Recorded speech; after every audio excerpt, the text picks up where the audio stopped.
Olá, graça e paz a você. Aqui é o pastor Sérgio Pereira. A minha matéria neste curso médio em teologia versará sobre a cristologia, uma área da teologia sistemática e que precisa de uma ênfase extraordinária nos dias atuais.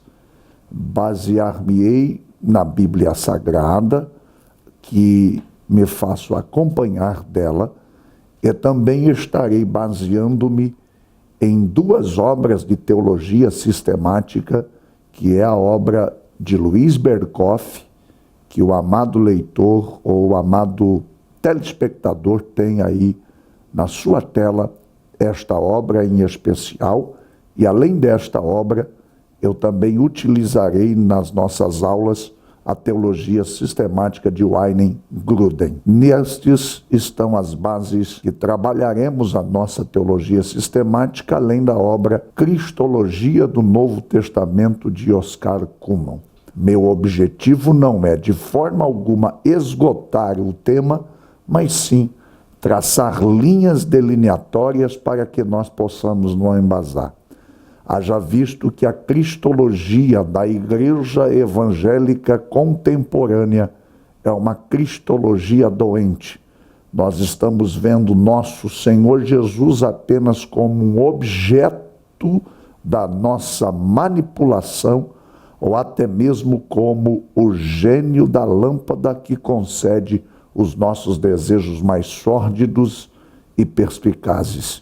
Por isto, urge que nós estejamos atentos para a matéria que ora vamos iniciar. Eu gostaria de ter a sua companhia até o final destas aulas e juntos acrescentaremos para o reino de Deus coisas extraordinárias e valiosas sobre este importante tema. O estudo da pessoa de Jesus Cristo se reveste de grande importância por causa da relação que ele sustém com o cristianismo. Já é uma relação que nenhum dos outros fundadores das outras religiões detém com qualquer das suas religiões. Por exemplo, quando você vai para o confucionismo, você pode ter a ideologia confucionista sem Confúcio, seu fundador. Já no budismo, você pode ter com clareza toda a revelação budista sem a presença de Buda. No maometismo, você pode ter toda a sua doutrina, sua ênfase, sem a presença de Maomé.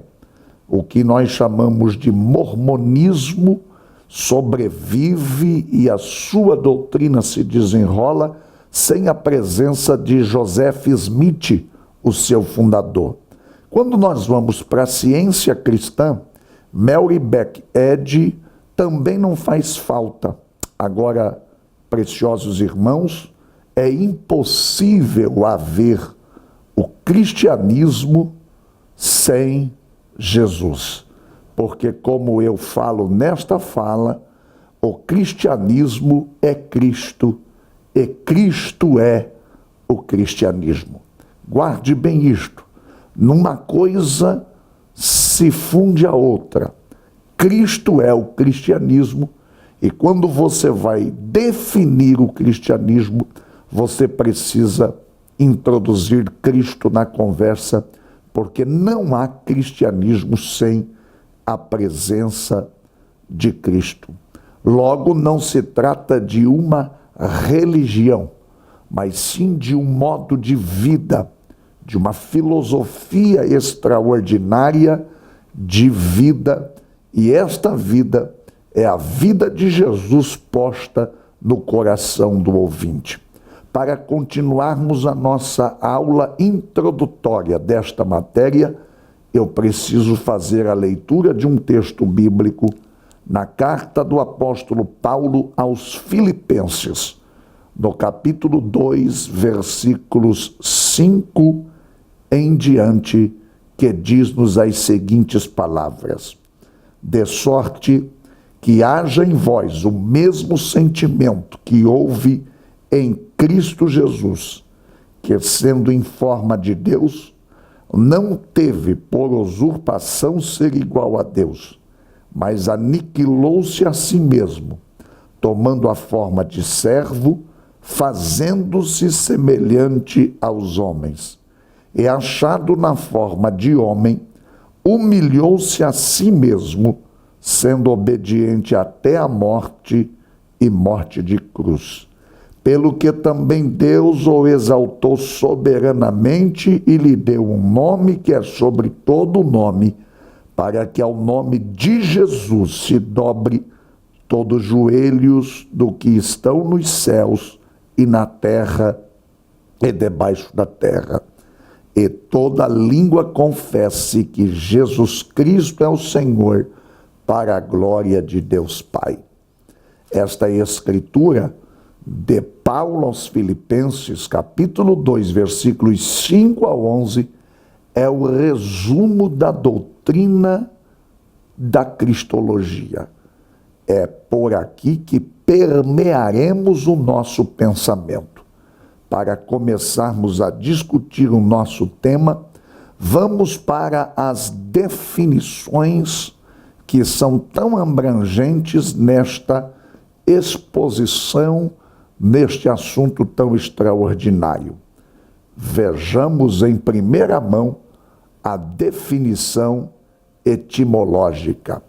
A palavra cristologia procede de dois vocábulos gregos: Christos, que é uma tradução grega da palavra hebraica Mexia, ou Mahashia, e isto significa Messias, que todos sabem significa unido, ungido. E do substantivo grego logia, que tem sido traduzido comumente por estudo, ciência ou tratado. Em sua definição etimológica, portanto, dois vocábulos: Christos, que é a mesma expressão hebraico Mahashia, que significa ungido, e logia, que vem a palavra logos, que significa estudo, palavra, ciência ou tratado. Logo, em sua definição etimológica, nós temos aqui cristologia como o estudo do ungido, a ciência do ungido, a doutrina de Cristo, o tratado de Cristo. Em sua definição corrente para os assuntos perspicazes da cristologia, nós vamos dizer que cristologia é a disciplina da teologia sistemática que define ou que trata da pessoa de Cristo como redentor da humanidade e versa sobre os aspectos pertinentes à sua pré-existência, à sua natureza divino-humana, à sua encarnação, à sua humilhação, à sua morte expiatória, à sua ressurreição e à sua parousia, à sua volta. Tudo isto vai estar tratando dentro da questão da cristologia, nos aspectos tanto da sua humanidade, da sua divindade, dos seus nomes, da sua pessoa, do seu nascimento virginal, da tentação, enfim, todos os aspectos pertinentes a Cristo Jesus nas Escrituras, nós estaremos estudando na cristologia, que é uma disciplina da teologia sistemática. Existe duas maneiras de estudar a cristologia. A uma os estudiosos chamam de cristologia funcional. O que é a cristologia funcional. É uma cristologia que define primariamente o que Jesus fez, ou que define Jesus por aquilo que ele fez, ou por aquilo que ele faz, ressaltando assim a ação de Jesus enquanto esteve na terra. A este estudo da cristologia nós chamamos de cristologia funcional. Atém-se por aquilo que Cristo faz, muito enfatizando a humanidade de Cristo superior à sua divindade. Obviamente, esta não é a linha cristológica que nós vamos abordar, porque a cristologia funcional aborda com clareza e com evidência a superioridade ou a grandeza da humanidade de Jesus em detrimento à sua divindade e acrescenta apenas os aspectos da sua vida terrena e o que ele aqui fez. É por isso, e esta cristologia funcional tem sido proposta em seus estudos por alguns teólogos e exegetas bíblicos. Mas nós vamos para um outro aspecto da cristologia, que é a cristologia ontológica. O que é a cristologia ontológica, caro aluno? Ela define Jesus por quem ele é, ou seja, pelo seu ser, por aquilo que ele é em sua essência. Ele é o Deus homem que habitou entre nós, morreu pelos nossos pecados, ressuscitou para nos dar uma viva esperança e nos aguarda para o arrebatamento e nos levar para o céu. Então, nesta definição cristológica, na cristologia ontológica, nós permearemos o nosso estudo nesta matéria. É uma cristologia que vai enfatizar com muita clareza a divindade de Cristo às custas da sua humanidade. Erickson Millard, ou Millard Erickson, em sua obra Introdução à Teologia Sistemática, ele fala que conceitos ontológicos são implícitos, ou senão explícitos, em todo o Novo Testamento. Ele diz que qualquer cristologia, para ser adequada, deve abordar e integrar questões ontológicas e funcionais. Obviamente que nos ateremos mais à questão ontológica, mas no nosso estudo trabalharemos também alguns aspectos da cristologia funcional. Cristologia tem dois aspectos em seu estudo. A cristologia funcional, que trabalha aquilo que Cristo faz, seja ressaltando a sua ação enquanto esteve na terra como homem, e a cristologia ontológica, que ressalta a ideia do seu ser, de quem Cristo é em sua essência. Prezado aluno, no estudo da cristologia nós temos uma divisão em 4 aspectos extraordinários. Observe comigo essa divisão da cristologia. Nós veremos em primeiro plano a pessoa de Cristo, onde teceremos considerações razoáveis sobre a sua deidade, ou seja, sobre a sua divindade e sobre a sua humanidade. E nisso nós abordaremos o Deus homem em uma única pessoa. O primeiro aspecto da cristologia, ou da divisão da cristologia, é a pessoa de Cristo. A segunda divisão da cristologia são os estados de Cristo. Ou seja, nós vamos estudar e observar o Logos, o Verbo divino encarnado, ou em questões relacionadas à sua encarnação, à sua humilhação e à sua exaltação. Na verdade, observaremos que Cristo teve ou esteve em 3 estados extraordinários: encarnação, humilhação e glorificação, também chamada de exaltação. E, por fim, na divisão da Cristologia, nós falaremos das obras de Cristo, aonde a nossa preocupação versará sobre o ministério, o ofício de Cristo, o seu tríplice ministério que veremos nas próximas aulas, e observaremos com clareza estas grandezas extraordinárias que nós iremos abordar com muita propriedade, com muito carinho. Então eu convido você, uma vez mais, a nós olharmos para tudo isto com muita clareza.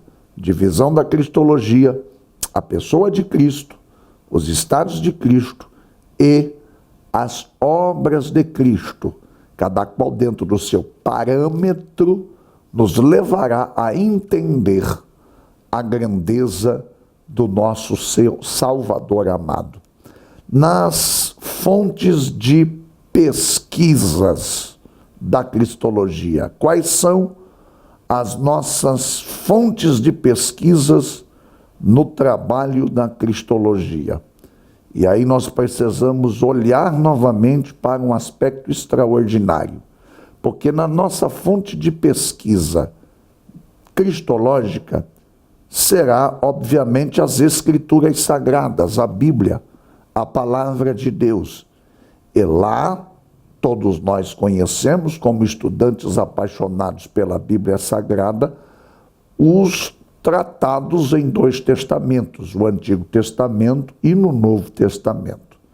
No Antigo Testamento, nossa fonte de pesquisa cristológica reconhecerá que Cristo foi predito e que Cristo era, no Antigo Testamento, uma esperança. Nós vamos observar, por exemplo, que já em Gênesis, no capítulo 3, versículo 15, nós vemos a promessa primeira a respeito de Cristo, quando o próprio Deus, enfatizando a necessidade do arrependimento e da mudança para o primeiro Adão, profetiza que da semente da mulher nasceria um que esmagaria a cabeça da serpente. Quando vamos analisar nossa fonte de pesquisa no Antigo Testamento, de Gênesis a Malaquias, nós observaremos a grandeza da revelação e da predição de Cristo, e vamos observar com certa clareza, com certa ênfase, quanto que aqueles personagens tinham Cristo como uma esperança para as situações vivenciadas. Nossa segunda fonte de pesquisa é o Novo Testamento, onde Cristo é encarnado e passa a ser conhecido como Cristo redivivo, e ele não é mais uma profecia, mas é um homem da história. Ele não é mais um fato mitológico do Antigo Testamento. Ele agora é o homem da história, é o rumo, é o personagem central, é o enredo de todo o Novo Testamento, vai passar por ele. Todo o linguajar bíblico é diferenciado a partir da pessoa de Cristo no Verbo encarnado no Novo Testamento. São nossas fontes de pesquisas no estudo da Cristologia. Você está acompanhando o curso médio em Teologia da Academia de Pregadores e esta é uma aula gratuita que estamos disponibilizando em nosso canal para você. Agora, para fazer o curso completo com mais de 20 matérias, nós temos uma condição especial. Está no link aqui na descrição do vídeo. Você pode clicar agora mesmo e começar hoje os seus estudos fazendo todas as 20 matérias deste curso. O Médio em Teologia tem excelentes professores, conteúdo 100% gravado em uma plataforma moderna e fácil de usar. Você pode assistir no seu computador, no celular, no aplicativo, onde você estiver. Matricule-se e comece hoje mesmo. A cristologia nos evangelhos. Eu preciso ver com vocês a abordagem cristológica nos 4 evangelhos: Mateus, Marcos, Lucas e João. Ele vai aparecer aqui e, como eu disse, esta é uma aula introdutória que vai perfilar por assuntos que o amigo aluno já sabe, talvez de cor e salteado, muito bem. Mas é preciso que alinhemos os nossos pensamentos nos conceitos e definições da cristologia de uma forma muito clara. Em cada um destes evangelhos nós temos uma visão cristológica diferenciada. Em Mateus, nós vemos um evangelho que fora escrito especificamente para os judeus. Aliás, Mateus era um coletor de impostos, um trabalhador da receita, da alfândega romana, que conhecia muito bem as suas origens e o seu lugar. E ele vai escrever o presente evangelho, seu evangelho, o evangelho escrito por ele para os judeus. E ele vai apresentar Jesus para os judeus como sendo o Messias e Rei. Nessa abordagem de Mateus, Jesus é simbolizado pelo leão. O leão que aparece na visão daquele animal quadrúpede lá de Ezequiel, ou daquele animal com 4 cabeças de Ezequiel: rosto de leão, rosto de boi, rosto de águia e rosto de homem.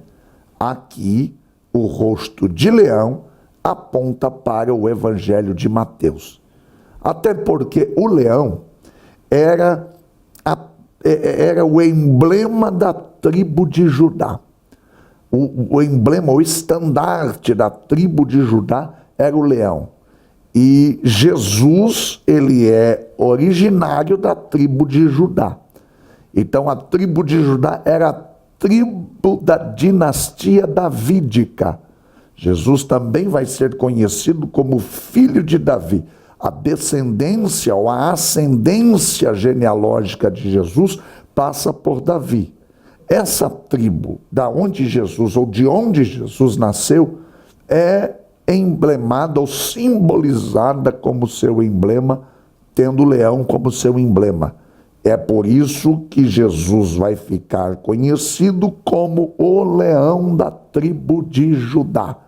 Ele é assim apresentado no Evangelho de Mateus, onde também vai aparecer como a raiz de Davi, ou a resplandecente estrela da manhã, e em alguns lugares a raiz de Jessé, oficialmente com clareza, mostrando-nos o conhecimento que Mateus tinha dos ditos do seu povo, para quem ele escreve e apresenta Jesus como o leão da tribo de Judá, como Messias e Rei. No Evangelho de Marcos, que é nada mais, nada menos do que o sobrinho de Barnabé, apresentado em Atos dos Apóstolos como João Marcos, e que na primeira viagem missionária do apóstolo Paulo o abandonou, sendo reintegrado à equipe paulina anos mais tarde. Esse evangelho foi escrito para os romanos. Jesus é aqui apresentado como servo, e como servo ele vai ser simbolizado pelo boi, o rosto de boi que aparece no capítulo 1 de Ezequiel, na visão daquele animal diferenciado. a ênfase do livro apresentando Cristo como servo na figura de um boi é apresentar um Cristo ativo, um Cristo atuante, um Cristo servo, um servo forte, mas com uma humildade altamente elogiada. Aliás, nós vamos observar o serviço de Cristo no Evangelho de Marcos pela palavra imediatamente. No Evangelho de Marcos, esta palavra imediatamente vai aparecer 43 vezes dentro do seu livro, enfatizando o Cristo servo, o Cristo que trabalha. Ele é um servo tão atuante, tão forte, mas tão humilde, que o Evangelho de Marcos é também o que apresenta em maior escala o número de vezes mostrando que Jesus se retirou. E se retirou dali para descansar. E se retirou dali para um lugar deserto. E se retirou dali para a casa de alguém. E se retirou dali para orar. Em todo o Evangelho de Marcos é tratado a ideia de um Cristo servo que não quer aparecer, que é humilde, apresentado desta forma cristológica. Já no Evangelho de Lucas, Cristo é apresentado como o homem perfeito, representado pelo rosto de homem que aparece lá no livro do profeta Ezequiel, na visão do capítulo 1. O Evangelho de Lucas, o grande médico amado, é escrito para os gregos e ele vai começar com aspectos notáveis da vida de Cristo. Você vai observar com clareza, por exemplo, nós teremos mais detalhes do seu nascimento. Teremos uma abordagem um pouco maior a respeito dos fatos da sua infância. É Lucas que registra, por exemplo, o Cristo que se perdeu de seus pais e foi achado no templo. É também Lucas que registra o Cristo que vai ser apresentado por Simeão no templo. É Lucas que apresenta-nos a importância de um Cristo aos 12 anos discutindo teologia no templo com os doutores. Tudo isto porque os gregos gostavam da construção de um enredo, gostavam da construção de uma história que tivesse base. O homem tinha que ter origem. Esta era a filosofia grega predominante. E Lucas, apresentando então a um amigo grego chamado Teófilo, vai apresentar esse Cristo como o homem perfeito. A genealogia de Lucas, e é bom que se diga que apenas Mateus e Lucas apresentam a genealogia de Jesus. Em Mateus, tentando provar aos judeus a origem de Jesus da tribo de Judá, e aqui tentando mostrar a história de um homem que não surge do nada, mas que tem uma origem. Então Lucas vai fazer uma abordagem diferenciada na sua genealogia. Enquanto Mateus vai até Davi, Lucas vai passar por Abraão, passar por Davi e remontar até Adão para então traçar o resgate histórico da pessoa de Jesus Cristo. No Evangelho de João que escreveu este Evangelho para a igreja, para os cristãos, para os crentes de todas as épocas, Jesus vai ser apresentado como Filho de Deus, sendo representado pelo rosto de águia, lá do capítulo 1 do livro do profeta Ezequiel. O amigo aluno deve perguntar, mas qual a finalidade dos 4 evangelhos? Bem, eles são necessários para nos transmitir todas as verdades cristológicas toda a verdade a respeito de Cristo. Sem os 4 evangelhos, nós não teríamos clareza nos fatos e no entendimento daquilo que foi a vida de Cristo e o resultado preponderante do seu crescimento, o resultado preponderante do seu ministério e da sua vinda como Logos encarnado.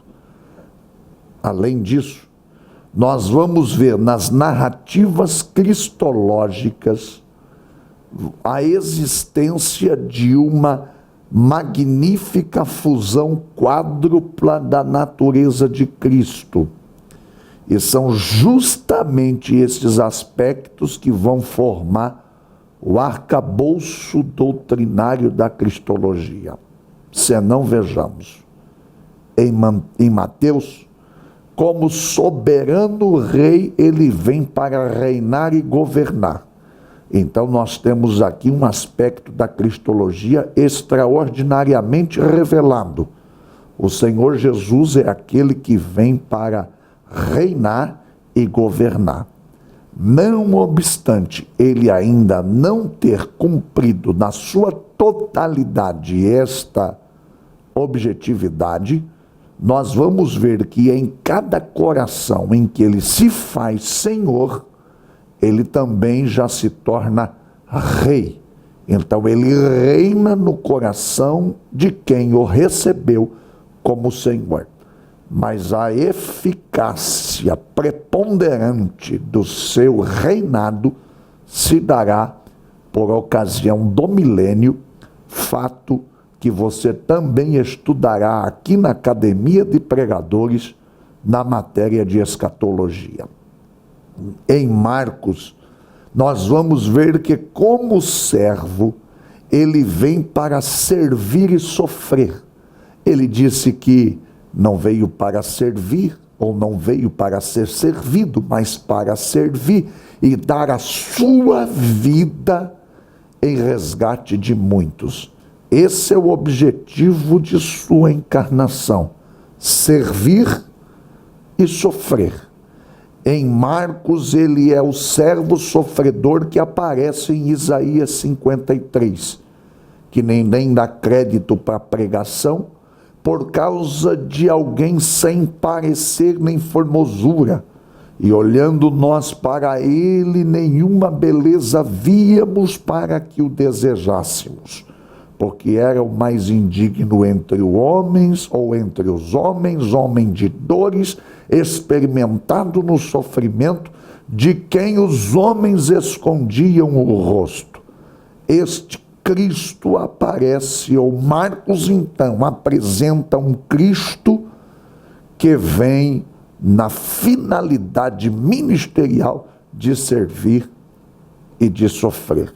Nós vamos vendo isso nos 4 evangelhos, o Cristo servo. Por quê? Ele é apresentado como aquele que lava os pés dos discípulos, como aquele que está carregando a cruz em nosso lugar, como sofredor por excelência, que leva os nossos pecados sobre si e nos dá a completa paz e salvação e perdão dos nossos pecados. Já Lucas, quando apresenta o Senhor como Filho do homem, ele fala de alguém que vem para participar e consolar. Isto é glorioso para nós.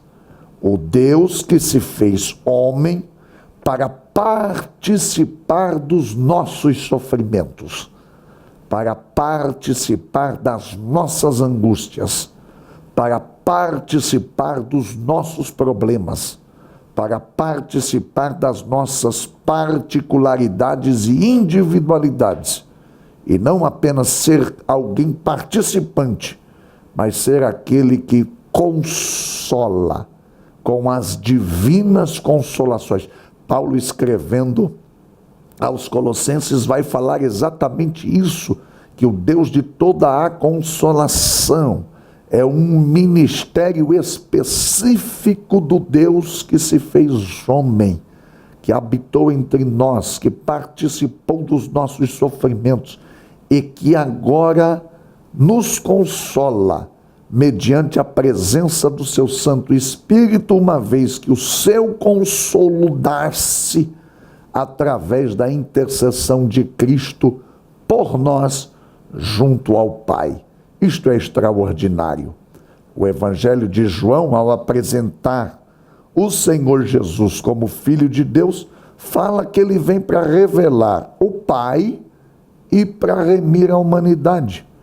Aliás, é exatamente no Evangelho de João que Jesus vai olhar para Filipe e vai dizer: Filipe, estáis há tanto tempo, vocês estão há tanto tempo comigo e ainda não conhecem o Pai? Quem vê a mim, vê o Pai, disse Jesus, porque esta é a função, revelar o Pai. Ele veio para não falar de si mesmo, como Filho de Deus, ele veio para revelar a grandeza de Deus, a beleza de Deus, a superioridade de Deus e para remir a humanidade. É isso que na oração sacerdotal apresentada em João 17, ele vai dizer: os que me destes, eu os poupei, eu os livrei, eu os guardei, e nenhum deles se perdeu, a não ser o filho da perdição, para que se cumprisse as Escrituras. O propósito da vinda ou da revelação cristológica nos 4 evangelhos é exatamente formar o arcabouço extraordinário da cristologia, como já lhes disse, mostrando as ênfases da atuação de Cristo para com o homem, para com o ser humano. Assim, nós chegamos ao final da nossa primeira aula. Espero que tenha motivado você a prosseguir para a próxima aula em Cristo Jesus, nosso Senhor. Esta é apenas uma aula de uma das matérias do nosso Médio em Teologia, um curso completo que conta com 20 disciplinas e excelentes professores, homens e mulheres de Deus capacitados para te ajudar nesta jornada de conhecimento bíblico. Se você deseja crescer em graça e conhecimento, você está no lugar certo. Você já deu o primeiro passo. Agora, na descrição do vídeo tem um link. Este link tem uma promoção exclusiva, um desconto especial, para você fazer a sua matrícula e ter acesso ao curso completo. Clique e saiba mais para começar os seus estudos hoje mesmo. Olá, queridos, graça e paz. Meu nome é Daniel Salles, sou natural da Bahia, da capital, Salvador. Resido aqui em Florianópolis, no bairro do Rio Vermelho. E já há pouco mais de 7 anos conheço a Academia de Pregadores, que tem sido uma bênção para a minha vida e para a vida da minha família. Agora, concluí o curso livre em Bacharel em Teologia. Para mim é um privilégio e uma honra que tem agregado valores para a minha vida e tem somado para o ministério que o Senhor tem me confiado. Eu só tenho a agradecer por ter conhecido a Academia de Pregadores e que Deus abençoe a toda a equipe que tem formado alunos em vários países e aqui no Brasil. Deus abençoe, em nome de Jesus. Você também pode fazer parte da nossa família. Venha para a Academia de Pregadores. Junte-se a mais de 30 mil alunos que estão espalhados em 50 países, pelo mundo inteiro, crescendo em graça e em conhecimento. Esperamos você na Academia de Pregadores, a maior escola bíblica online da América Latina.